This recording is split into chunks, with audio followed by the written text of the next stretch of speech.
გიორგი ახობაძის სასამართლოს ხდომა დღეს მოსამართლემ პირადი გადაწყვეტილების საფუძველზე ისე დაახურა თანაც სრულად, რომ პროკურატურის შუამდგომლობაც კი არ მოусმენია, დაცვის მხარეს არ მისცა იმის საშუალება, რომ ეშუამდგომლად მედია მაინც დარჩენილიყო დარბაზში, რათა სრულფასოვნად გაგრძელებულიყო პროცესის გაშუქება, იმიტომ რომ დღეს ძალიან მნიშვნელოვანი მოწმეები ჰყავდა პროკურატურას მოყვანილი ორი გამომძიებელი, რომლებიც მონაწილეობას იღებდნენ გიორგი ახობაძის დაკავებაში და რაკიღა გიორგი ახობაძე ამბობს იმას, რომ მას დაკავების დროს ნარკოტიკული საშუალება ჩაუდეს და პრაქტიკულად შედგენილი ოქმები, მათ შორის დაკავების არის გაყალბებული, რა თქმა უნდა მნიშვნელოვანი იქნებოდა ამ ადამიანების ჩვენებების სრულფასოვნად გაშუქება, თუმცა ჯინჯოლიამ მიიღო გადაწყვეტილება ისე რომ არაფერი დაასაბუთა, სხვათა შორის ისიც კი არ უთქვამს, შემდგომი სასამართლოს ხდომებიც დახურული იქნება თუ გაიხსნება ჩვეულ რეჟიმში, ამის შემდეგ კი უკვე დაიწყო დაპირისპირება, მანდატური სამსახურმა ძალის გამოყენებით გამოიყვანა სასამართლოს ხდომის დარბაზიდან,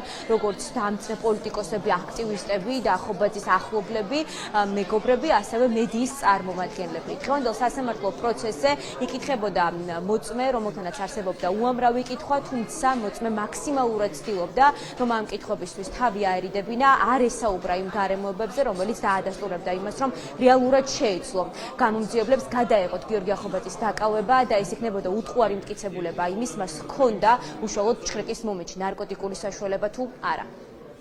მე რო განავდულებით ქონდა ტელეფონი, ვიცი. არ გამოყენებულა ტექნიკური საშუალებების არარსებობის და ფიზიკური რესურსის არარსებობის გამო. ეს ჩანაწერი თუ წაიკითხეთ სამართლის მოსწავლეებს. არ ვიცი, არ მოგს. ლევან-ბერძის ჩხრეკის შემთხვევით ხომ არ გადაგილიათ და მაგალითად ჩვენამდე არ მოსულა ეს ვიდეო. არ გადაგილიათ. არ გადაგილიათ. რა იყო ამის მიზეზი რომ არ გადაიწყო? ადამიანური რესურსი და ტექნიკური საშუალების გამო. ტექნიკური არა, გავცემ ყველაფერს, გავცემ კითხვას. ეს არის ერთი ჟანრი სასაცილო არის და ტექნიკური საშუალება ძალიან თავი შეიკავოთ. გიორგი საინტერესებს რატომ გასდა აგრესიული მიზეზი რა იყო? რა ვიცი, ჩვენც ვერ მოვიდეთ. ესე უცები ფეთქა და კი ბატონო.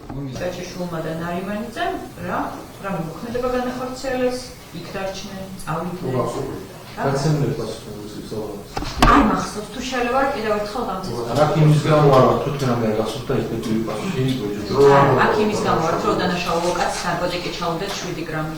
კი ბატონო, ერთ წამ დიდი ბოქში წამ. ძალიან უძელობ შენ, უკაცრავად. უძელობ შენ. მიეცი შენ პროკურორს, მიეცი შენ ბატონო მოსამართლე, არის უძელი. დეონდეს მოსამართლე იყო და ხოდადო გადაწყვეტა. ამ გადაწყვეტილებით ამ გადაწყვეტილებით მათ შორის სამართლის და სამართლის პროკურორობა გიორგის მედიამაც იქნებოდა უკაცრავად ძალიან ხდება და შენ